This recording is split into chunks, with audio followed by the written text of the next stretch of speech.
భారీ బడ్జెట్ పెట్టి సినిమా తీసిన తర్వాత సినిమా ఆడినా లాభాలు రాకపోతే ఫ్లాప్ అంటారు. అది తనకు నచ్చదు అంటూ నాని చేసిన కామెంట్స్ దువ్వాడను టార్గెట్ చేసేవిగా ఉన్నాయి అని అంటున్నారు. ఒక బిజినెస్ ను 10 నుంచి 20% పెంచుకోవడంలో తప్పులేదు. కానీ లేనిపోని జిమ్మికులు చేసి 50%, 100% పెంచడం అది హీరోకి గానీ ఆ సినిమా బయ్యర్లకు గానీ మంచిది కాదు అంటూ నాని చేసిన కామెంట్స్ దువ్వాడను దృష్టిలో పెట్టుకుని చేసినవని అంటున్నారు. వాస్తవానికి నాని తన మాటల్లో ఎక్కడా బన్నీ ప్రస్తావన తీసుకురాకపోయినా, అదే విధంగా డీజే గురించి ఒక్క మాట కూడా మాట్లాడకపోయినా, నాని మాట్లాడిన ప్రతి మాటలో బన్నీ గుర్తుకు వచ్చాడు అన్న కామెంట్స్ వినిపిస్తున్నాయి.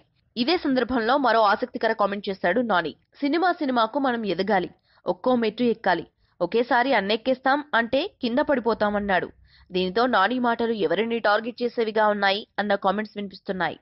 వరుసగా హిట్స్ వస్తున్నాయి, మార్కెట్ పెరుగుతోంది, తను గర్వంగా ఫీల్ అవటం లేదని, ఎప్పటికైనా ఏదో ఒక పాయింట్ వద్ద ఫ్లాప్ వస్తుందనే విషయం నాకు తెలుసని చెప్పడం వెనుక రేపు విడుదలవుతున్న నిన్ను కోరి సినిమాపై నానికి కూడా నమ్మకం లేదా అన్న అనుమానాలు వ్యక్తమవుతున్నాయి. అయితే హీరో నాని చెప్తున్న విషయాలు టాప్ హీరోలకు తెలియని విషయాలు కాకపోయినా, నాని ఈ కామెంట్స్ అన్ని ఎవరిని మనసులో పెట్టుకుని అన్నాడు అన్న విషయంపై ఆసక్తికర చర్చలు జరుగుతున్నాయి. ఈ వీడియోపై మీ విలువైన కామెంట్స్ ని మాతో షేర్ చేసుకోండి. అండ్ ఇంకో విషయం, సబ్స్క్రైబ్ చేయడం మర్చిపోకండి.